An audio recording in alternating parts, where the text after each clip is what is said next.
Puji Tuhan. Shalom. Haleluya, puji Tuhan. Ya. Kita buka dalam Wahyu. Kita buka Wahyu 3. Ya. Ayat 10 hingga 11.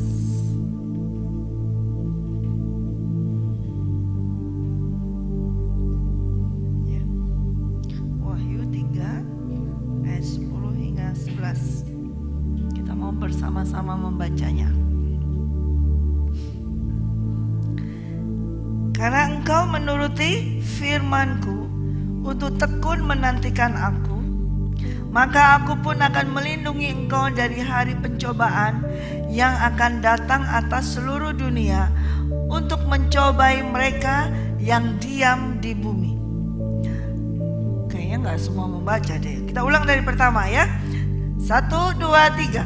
Karena engkau menuruti firman-Ku untuk tekun menantikan Aku, maka Aku pun akan melindungi engkau dari hari pencobaan yang akan datang atas seluruh dunia untuk mencobai mereka yang diam di bumi. Aku datang segera. Peganglah apa yang ada padamu, supaya tidak seorang pun mengambil mahkotamu. Amin. Tuhan berkata bahwa aku datang segera. Peganglah apa yang ada padamu, supaya tidak seorang pun mengambil mahkotamu. Hold tight what you have, He's coming. Ya. Pegang erat-erat apa yang kamu punya, Dia datang. Ya. Dan ketika Dia datang, Dia nanti akan melindungi setiap orang yang tekun menuruti firman Tuhan dan tekun menantikan Tuhan. Pada saat hari pencobaan itu, Ia akan datang melindungi setiap orang yang memegang erat-erat firman-Nya, yang terus-menerus tekun menantikan kedatangannya, yang terus-menerus melakukan firman-Nya, menuruti firman-Nya. Bukan hanya melakukan, tetapi betul-betul menuruti, artinya taat. Melakukan dengan kasih, melakukan dengan sesuai keinginan daripada Allah Bapa itu. Maka orang-orang tersebutlah yang akan dilindungi pada hari pencobaan ketika akan datang ke seluruh dunia. Amin. Jadi kalau kita sudah mendengar firman Tuhan yang disampaikan oleh Tuhan kepada jemaat, ke-7 jemaat ya. Dan 7 jemaat itu sudah saya bahas, sudah tahun yang lalu ya sudah bahas. Itu adalah merupakan 7 orang, ditarik lebih kecil lagi 7 orang. Dan 7 orang itu mungkin diantara kita semua ini. Kitalah salah satu diantara 7 orang tersebut. Dan firman Tuhan disampaikan, pesan Tuhan disampaikan kepada jemaat akhir zaman. Saudara kita ini hidup di akhir zaman. Amin. Ya. Amin. Nah, kalau kita hidup di akhir zaman seperti ini, berarti seperti yang Tuhan sampaikan ini betul-betul akan segera terjadi. Akan ada hari pencobaan yang akan datang di seluruh dunia. Ya. Lalu kalau kita tidak memegang apa yang ada pada kita, kita tidak mulai menuruti firman-Nya, tidak mulai menantikan terus-menerus. Mau kapan saudara kita mau menantikannya? Nanti, tunggu nantinya tuh kapan? Kalau nantinya sudah tidak ada bagaimana? Kalau nanti jadi sekarang bagaimana? Nah, kita sering berkata nanti. Nah, nanti itu kalau diubah jadi sekarang, Dia datang. What you hold? Apa yang kau pegang? Nah, itu yang penting. Apa yang kita pegang hari ini, itu penting sekali. Dan Tuhan berkata kalau hari ini kita megang apa hari ini, dan itu peganglah terus menerus, peganglah terus. Jangan sampai itu dilepaskan, jangan sampai itu dibuang. Ya, pada akhir-akhir zaman seperti ini banyak orang memegang apa? Harta, memegang apa? Posisi, memegang apa? Kedudukan, memegang apa lagi? Status, memegang apa lagi? Aset, banyak. Apalagi dengan keadaan ini semua pada pegang aset, pegang yang untuk bisa hidup menurut mereka. Apakah salah? Tidak. Tapi apakah benar? Juga tidak. Kalau kita hanya memegang aset, memegang itu semua, itu bisa aja berlalu sedemikian cepatnya, saudara. Lalu kalau sudah berlalu dan engkau ketika Tuhan Yesus datang, engkau tidak memegang apa-apa, hilang. Banyak orang yang hanya memegang hartanya saja, memegang harta yang tak ternilai, mungkin banyak jumlahnya. Wah, orang kaya banyak, dia pegang harta, sampai dia nggak peduli. Dia nggak peduli dengan firman Tuhan, dia nggak peduli. Dia nggak peduli dengan apapun tentang Tuhan, dia tidak mempedulikannya. Dia rela demi statusnya, dia rela meninggalkan Tuhan. Banyak. Demi sesuatu yang menyenangkan sesaat, dia rela meninggalkan Tuhan Yesus. Dia rela melepaskan semuanya. Demi sesuatu yang sementara, dia rela membuang, meninggalkan apa yang kekal itu.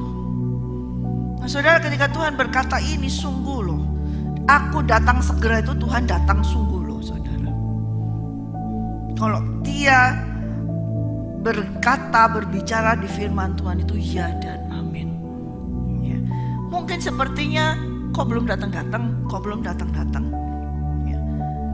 Tetapi Tuhan memberikan pesan terakhir kepada 7 jemaat ini. Serius banget pesannya. Ya. Dan kita harus merespon dengan serius juga pesan ini. Karena di endingnya itu selalu dikatakan, siapa bertelinga hendaklah ia mendengar. Karena seringkali kita maunya telinga tapi kita tidak mau mendengar. Atau kita mendengar tetapi kita tidak mau mendengar apa yang kita mau dengar. Seringkali kita mau mendengar sesuatu yang enak. Seringkali kita hanya mau dengar sesuatu yang kita mau dengar. Tetapi bila Roh Kudus berkata, siapa bertelinga hendaklah yang mendengar setiap perkataan yang disampaikan oleh Roh kepada jemaat-jemaat. Pada hari ini ada pesan Tuhan yang Tuhan sampaikan. Hold tight what you have, He's coming. Apa yang ada pada kita? Kita buka di dalam 2 Korintus 4. 2 Korintus 4. 1 sampai akhir. Oleh kemurahan Allah kami telah menerima pelayanan ini.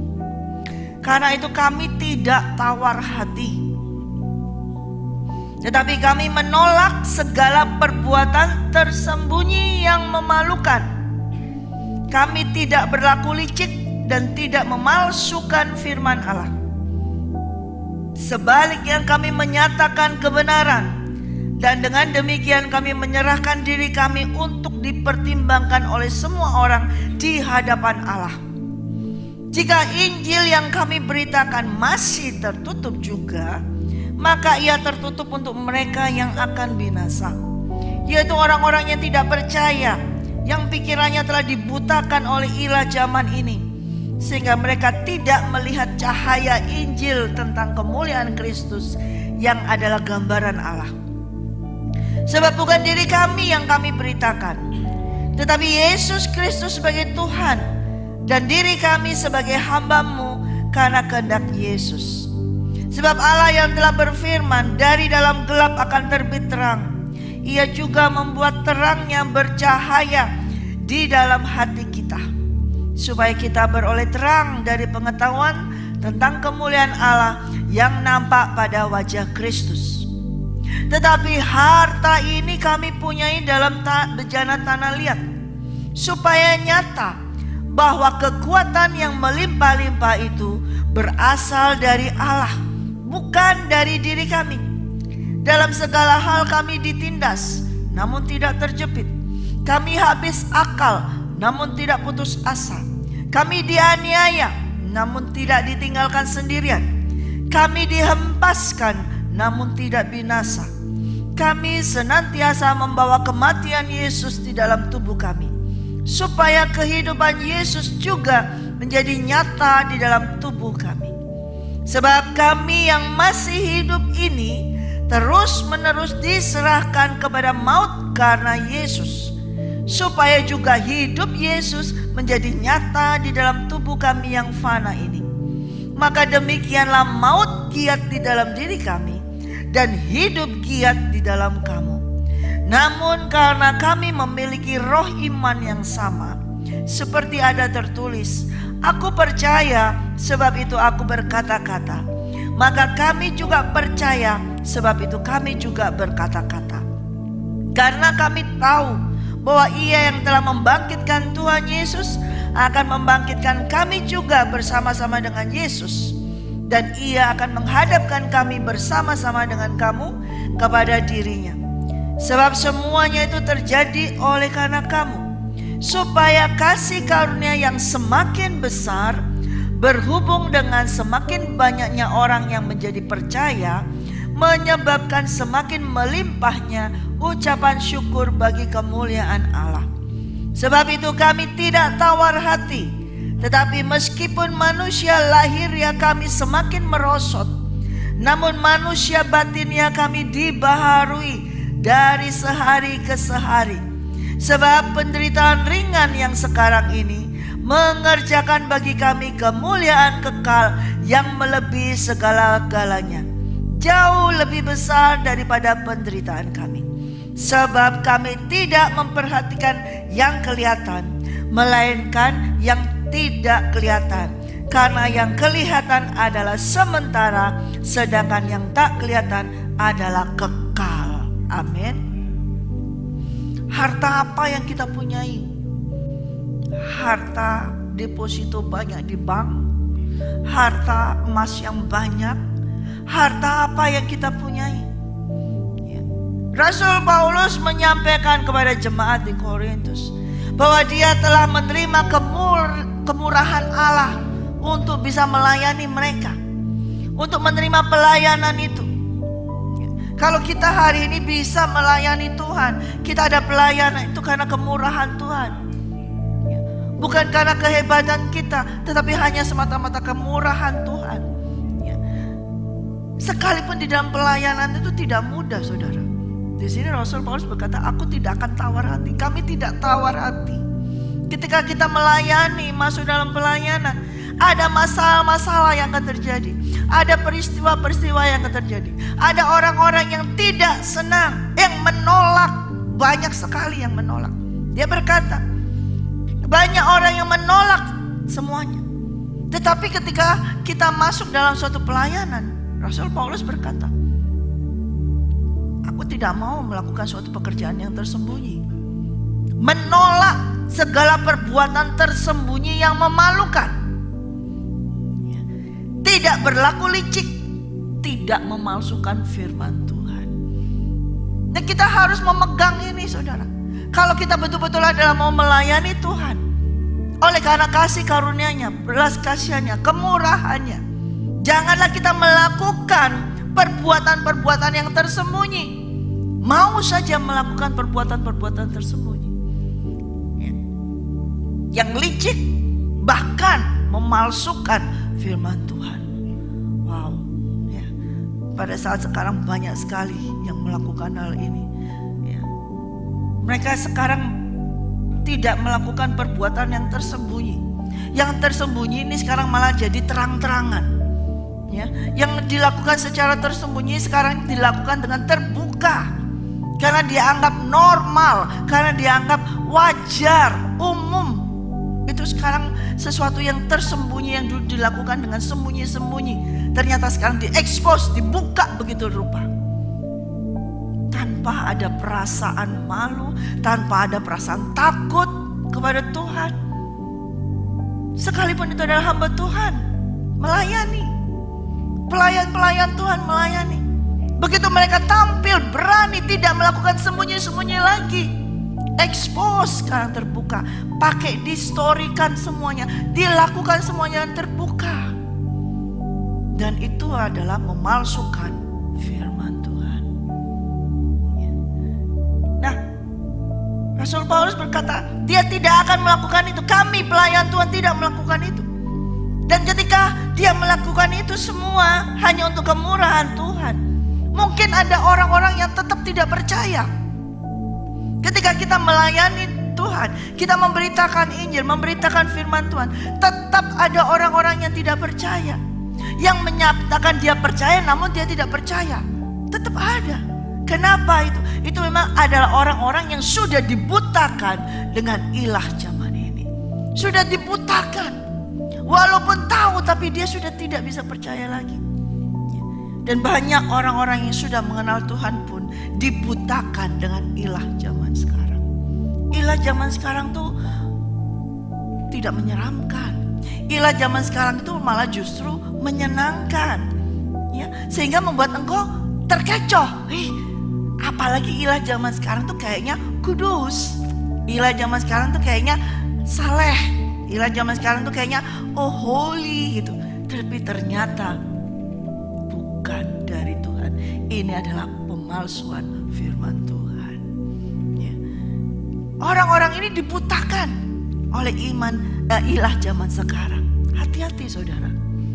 Ya. Kalau misalnya kita kelihatan nih ya, kelihatan bahwa itu devil, setan dengan misalnya yang menyeramkan, misalnya dengan pocong boleh, atau salib yang dibalik jelas-jelas misalnya ya, sesat, salib yang dibalik sesat banget, ini sesat sebenarnya. Atau dengan pokoknya yang menyeramkan sekali, kita langsung ini bukan dari Tuhan, bukan dari ini, kabur langsung. Tetapi sekarang semua itu dipoles seperti malaikat terang. Semua itu memakai sayap semua seperti itu. Putih, pakaian putih semua seperti itu. Ilah zaman sekarang. Siapa ilah zaman sekarang? Setan. Yang dimaksud dengan Rasul Paulus ini adalah, yaitu orang-orang yang tidak percaya, pikirannya telah dibutakan oleh ilah zaman sekarang, itu adalah setan, iblis. Ya, sehingga mereka tidak bisa melihat cahaya Injil kemuliaan Tuhan, yang adalah gambaran Allah. Mereka tidak bisa melihat lagi kemuliaan Tuhan. Mereka tidak bisa lagi melihat kedahsyatan Tuhan, tidak bisa melihat wajahnya Tuhan, tidak bisa kelihatan lagi. Karena sudah ditutup dengan wajahnya iblis. Ya. Mereka bisa melihat, tetapi kemuliaan bukan kemuliaan Tuhan. Kemuliaan manusia yang mereka lihat. Ya. Kemuliaan seseorang yang mereka lihat. Ya. Tetapi kalau kita terus bergaul dengan Tuhan, kita melayani dan kita menolak segala perbuatan tersembunyi itu, maka kita akan memancarkan sinar kemuliaan Tuhan. Di dalam kehidupan kita akan nampak sinar kemuliaan Tuhan. Amin. Karena dikatakan ini, Allah telah berfirman, dari dalam gelap terbit terang. Ia juga membuat terangnya bercahaya di dalam hati kita, supaya kita beroleh terang dari pengetahuan tentang kemuliaan Allah yang nampak pada wajah Kristus. Jadi kemuliaan wajah Kristus akan nampak menerangi hati kita. Dan ketika hati kita menjadi terang, itu akan nampak wajahnya kita juga menjadi terang, tidak suram, menjadi terang, kelihatan, ya, menerangi. Ya. Dan Rasul Paulus berkata, harta ini yang kami punyai dalam bejana tanah liat, supaya nyata kekuatan yang melimpah-limpah itu berasal dari Allah, bukan dari diri kami.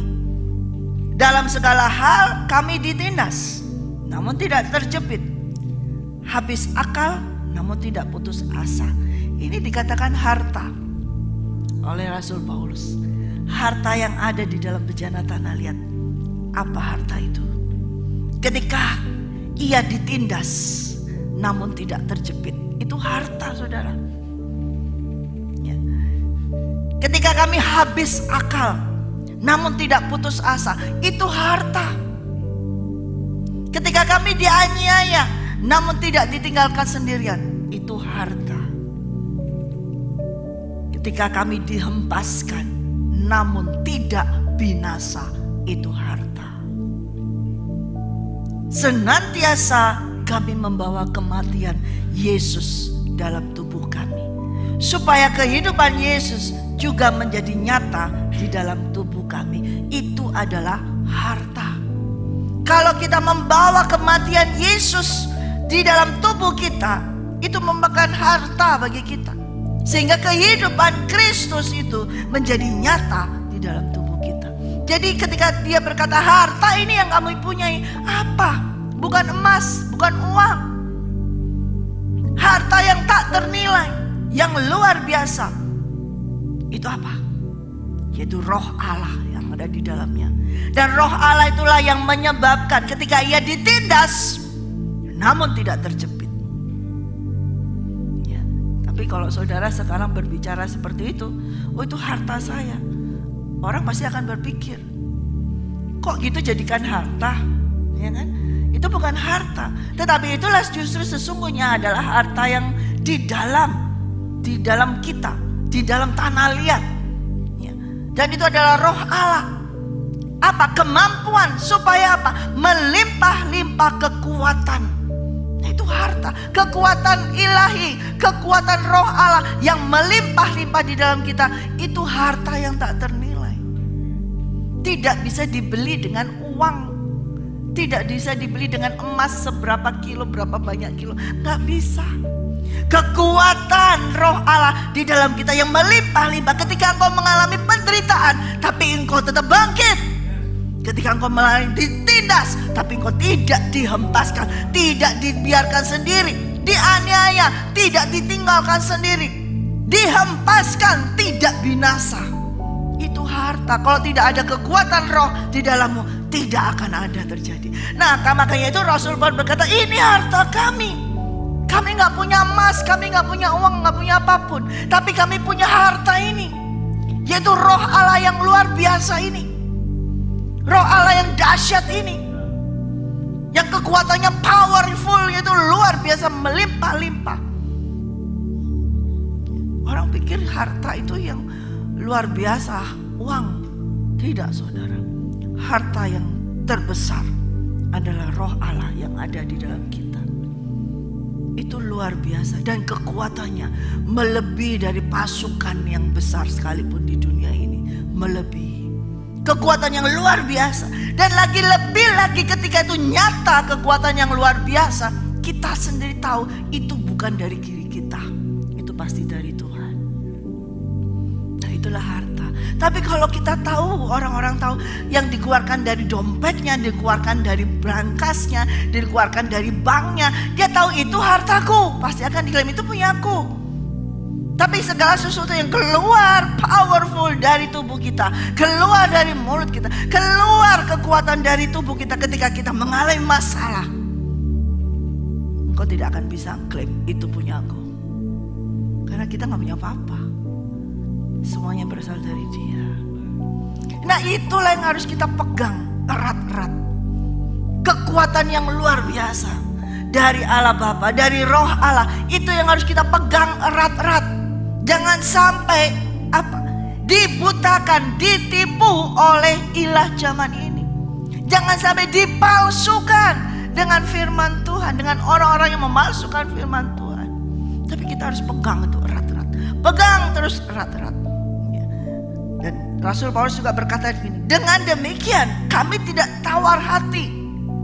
Apa? Karena apa? Karena kami punya harta yang tak ternilai ini, yaitu roh Allah Bapa ada di dalam kita, roh Yesus Kristus ada di dalam kita, roh Kudus ada di dalam kita, kekuatan yang melimpah-limpah ada di dalam kita.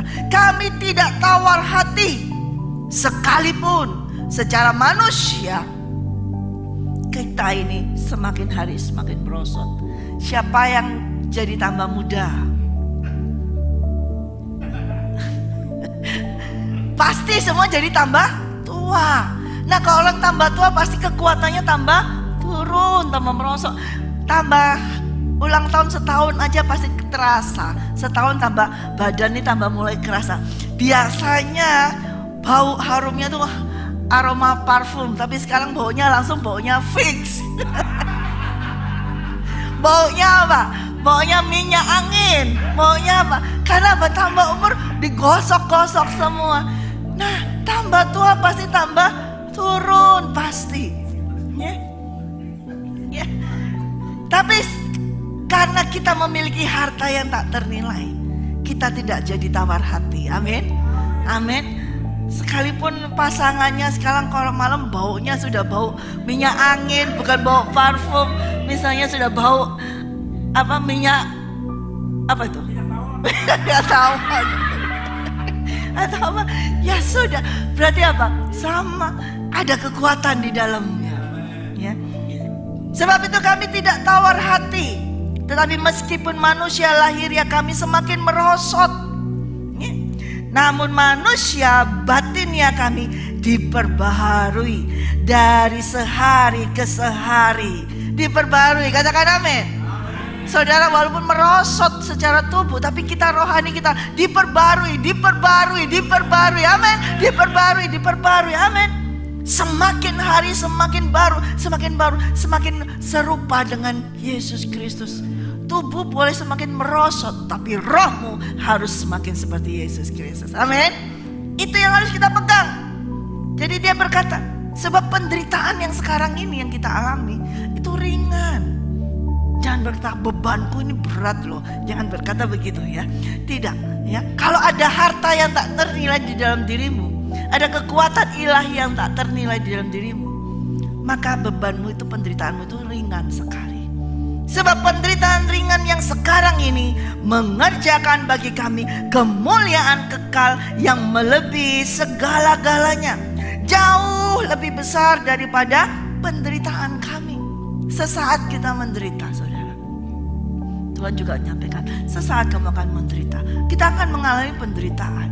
Tapi penderitaan ini yang kita hadapi ini, kita alami ini ringan dibandingkan nanti dengan kemuliaan yang luar biasa yang Tuhan akan berikan kepada kita, kalau kita tetap memegangnya. Tetapi kalau kita melepaskannya, kita tidak akan mengalami penderitaan sesaat ini. Kalau kita melepaskan tadi itu harta yang di bejana tanah liat ini, kita lepaskan, yaitu roh Allah kita lepaskan, roh kudus kita lepaskan, atau kita tindas, atau kita biarin dia, padamkan dia, diemin dia. Dia ngomong apa kita nggak dengerin, cuek aja, tetap aja biarin. Terus lama-lama kita diemin, kita padamkan, lama-lama kita menghujat dia, dan lama-lama dia keluar dari dalam kita. Kita nggak memiliki harta itu lagi. Dan ketika kita tidak memiliki harta itu lagi, kita tidak mengalami penderitaan. Tidak ada penderitaan sama sekali. Ketika harta yang sesungguhnya di dalam kita sudah tidak ada, engkau tidak akan mengalami penderitaan. Engkau akan mengalami apa? Kesenangan dunia. Engkau akan mengalami apa? Kenikmatan dunia. Nikmat banget. Nikmat sekali. Tetapi ketika Yesus datang, tadi ketika dia datang, kita tidak memegang apa-apa. Maka daripada itu, ketika dia datang melihat kita tidak memegang apa-apa, kesenangan kita yang sesaat ini, lalu kemudian kita menjadi penderitaan yang selama-lamanya. Mau milih yang mana? Senang sesaat atau menderita kekal? Atau saat ini kita menderita, tapi kita pasti akan berbahagia hidup kekal bersama Yesus Kristus. Tidak bisa milih sekarang senang juga dengan Yesus atau kalau tidak bisa seperti itu. Tidak ada, firman Tuhan tidak ada. Karena harus menderita. Ya. Tuhan Yesus berkata, kamu akan menderita di dunia ini, akan mengalami penganiayaan di dunia ini. Tetapi jangan takut, karena aku sudah mengalahkan dunia. Tuhan Yesus sudah mengalahkan dunia. Kita harus bersuka cita karena Tuhan Yesus sudah mengalahkan dunia. Sebab penderitaan ringan yang sekarang ini mengerjakan bagi kami kemuliaan kekal yang melebihi segala-galanya, jauh lebih besar dari penderitaan kami. Sebab kami tidak memperhatikan yang kelihatan, melainkan yang tidak kelihatan. Karena yang kelihatan adalah sementara, sedangkan yang tak kelihatan adalah kekal. Nah, ini yang harus dipegang, sukar ya. Untuk memegang sesuatu yang gak kelihatan sukar banget. Coba angkat kedua tanganmu, satu tangan aja. Ambil sesuatu gini. Ambil apa ini? Coba ambil, gak bisa kan? Gak kelihatan kan? Coba kalau ini saya, ini kan pasti semua diambil langsung pasti, ya kan? Atau apa aja, Gampang kalau megang sesuatu yang kelihatan. Tapi kalau megang sesuatu yang nggak kelihatan, kayaknya lepas terus, begitu kan? Nggak bisa. Tetapi roh, siapa yang bisa melihat Roh Kudus? Nggak ada. Siapa yang bisa melihat angin? Nggak ada. Roh Kudus seperti angin, dilambangkan seperti angin. Tidak kelihatan, tapi itu harus dipegang. Bagaimana cara memegang sesuatu yang tidak kelihatan? Nah itu. Kalau kita hanya memandang, fokus hanya yang kelihatan saja, engkau tidak bisa memegang dia. Engkau tidak akan dapat menerima dia. Engkau tidak akan dapat meraih dia. Karena gak kelihatan. Tetapi kalau kita fokus seperti ini, seperti dikatakan ini sini apa? Melainkan yang tidak kelihatan. Karena yang kelihatan sementara. Sedangkan yang tidak kelihatan kekal. Walaupun sekarang ini saudara tidak bisa melihat Roh Kudus. Tidak ada yang bisa melihat Roh Kudus. Tapi dia ada. Amin. Walaupun saudara sendiri gak tahu Roh Kudus ini masuk di sebelah mana ya. Di tubuh kita sebelah mana. Gak tahu. Tapi dia tetap ada di dalammu. Amin. Jangan pakai di mana sih, sebelah mana sih, dibongkar tubuhnya, dibuka. Yang kudus di mana? Dia tidak akan pernah nampak karena dia adalah roh. Tapi dia ada di dalammu. Nah, itu yang harus kita pegang. Yang tidak kelihatan ini yang harus kita pegang, yaitu siapa? Roh Kudus. Itulah harta yang tak ternilai. Harta yang kita punyai di dalam bejana tanah liat ini. Hanya tanah liat. Kenapa mesti tanah liat? Tanah liat itu kalau dilempar jatuh, hancur nggak? Hancur. Ya. Tapi kalau besi, brankas tuh dibakar nggak akan lumer, nggak akan ini. Dia kuat, sudah tahan. Jadi kalau simpan harta, taruh semua orang taruh di lemari besi supaya nggak bisa dicuri. Ya. Tapi harta yang tak ternilai, harta yang tadi luar biasa itu disimpan di mana? Di bejana tanah liat. Siapa bejana tanah liat? Saya bejana tanah liat. Supaya apa? Supaya tanah liat ini tidak bisa menjadi sombong. Karena di dalam tanah liat ini ada kekuatan supranatural yang luar biasa. Kekuatan yang melimpah-limpah luar biasa. Kalau misalnya kekuatan yang supranatural ditaruh tempat yang kuat gitu, kita ini jadi sombong. Oleh karena itu kita ini hanya sampai dijadikan apa? Bejana tanah liat, dari tanah liat, yaitu gampang hancur. Dan kalau hancur nanti dikatakan dijatuhkan pun tidak binasa. Nah kalau sudah begitu mau sombong kayak gimana? Gak akan bisa sombong. Karena bukan dari kekuatan kita.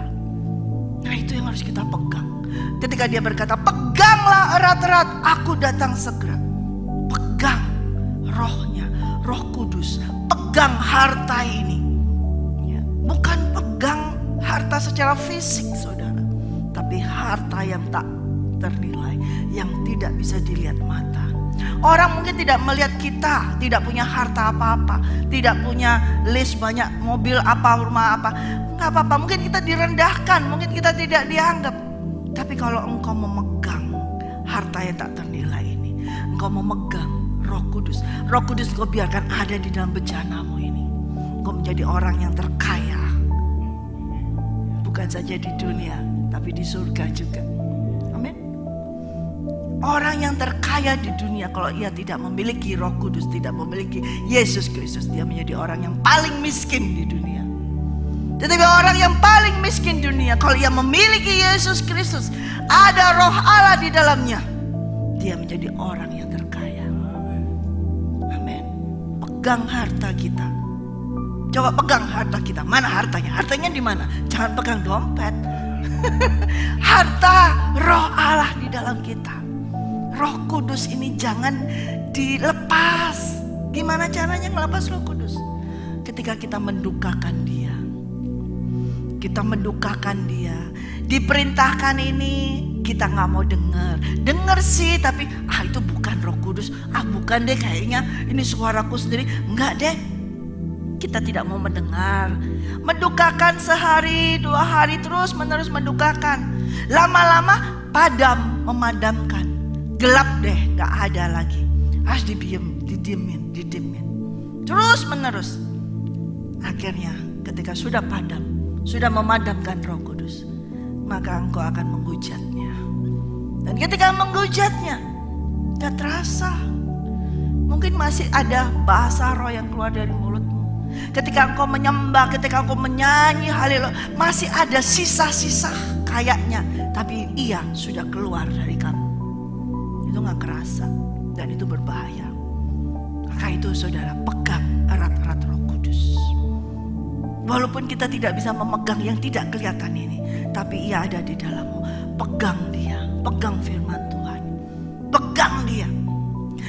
Apapun yang terjadi, pegang Roh Kudus. Apapun yang terjadi, pegang firman Tuhan. Mau diancam kayak gimana pun, mau diapakan saja, pegang firman Tuhan.